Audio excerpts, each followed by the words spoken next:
Okay, everybody.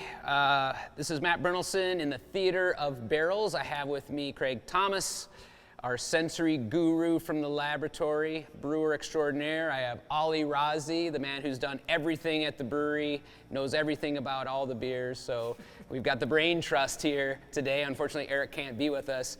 So the first beer we're going to dig into is Bramblin On My Mind from Barrel Works. And the reason why you're not watching us uncork and uncage this is that it gushed when we opened it. That may very well happen to you at home as well, so warning in advance. You can always chill the beer a little bit more. That'll help. These are all re-fermented in the bottle. I can't always tell you the reason why, but typically it's a little hyperactive re-fermentation. I like my beers, especially these types of beers, at a really high carbonation level. Grams per liter in excess of 8 grams per liter, I think is really good for these types of beers. So it's not always a bad thing, a little bit of gushing, but maybe open it over the sink at home. Let me pour you guys some here. What we tried to do a little bit this year was to really go all out with the fruit. And this beer has about 3 pounds per barrel of Marionberries. Correct. In the family of blackberries. Yep. And if we go back in time all the way to 2009, when Jim and I were first here, don't, yeah. I shouldn't leave you hanging, I'm sorry. Cheers, guys. Cheers. Cheers. Man, Cheers. Look at that amazing color. And, back to the fruit, the original beer that this is riffing off of is SLOambic. And early on, when Jim and I were going through the types of beers we wanted to make, we were really focusing on kind of traditional Belgian styles. And of course, the fruited lambics are some of the original beers that got us turned on to Belgian sour beers. Vinny up at Russian River at the time was making SLOambic, so a beer paying homage to Sonoma County. We thought it would be clever to coin SLOambic. And we wanted to use fruit that maybe wasn't necessarily indigenous to the county, but something that was somewhat special to the county, SLO County that is. And Olula berries, believe it or not, are grown here. I think originally they're from the Pacific Northwest, but for some reason there's an enclave of Olula berry growing out near Cambria, out by the coast here in SLO County. And it's a jammy fruit. It's a pretty tart, dark fruit. It's in the blackberry family, and it made a beautiful beer. And so roll the clocks forward, Bramblin On My Mind is kind of a super fruited version of that, again, using Marionberries versus Olula berries. Let's dig into this thing. Yeah, no, and Olula berries, I know Jim was introduced and myself introduced at Cal Poly, where we both went to school. One of the only places I can remember actually seeing an Olula berry, and we used to make a jam with it.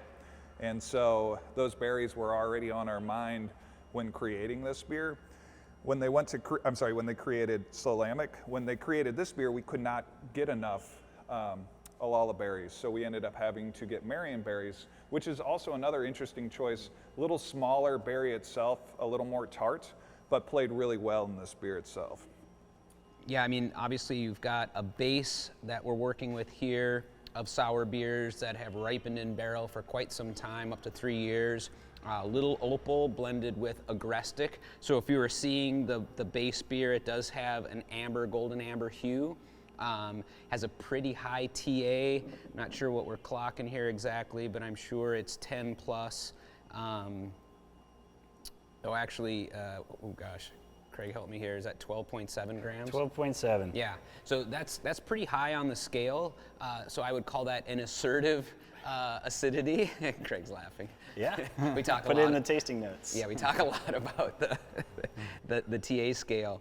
And this particular fruit brings some tart acidity with it. Yeah. So there's a lot of that there.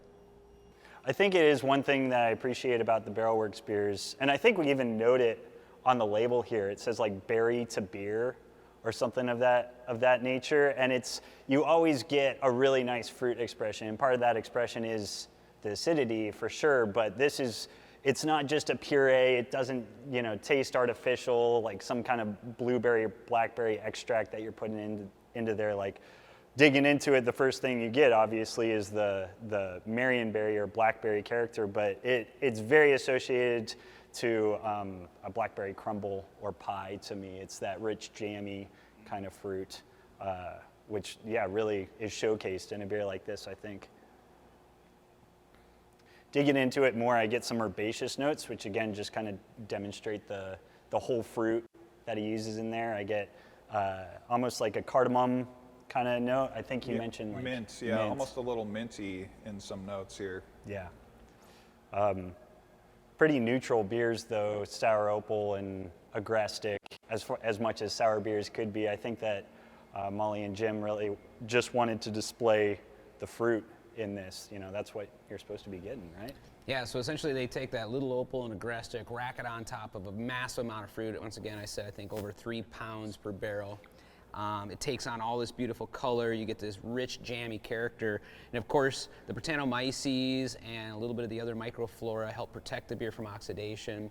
So you end up with this kind of re-fermenting of the sugars of the fruit. That brings a little more alcohol, brings a little more TA or acidity, but it just makes those flavors pop and really come around. It's a beautiful beer. I'm really loving these double fruited series beers. We call them super fruited. Super fruited, but yeah, Barrel Works, Brambling on My Mind. Cheers, delicious. Beautiful beer. Cheers.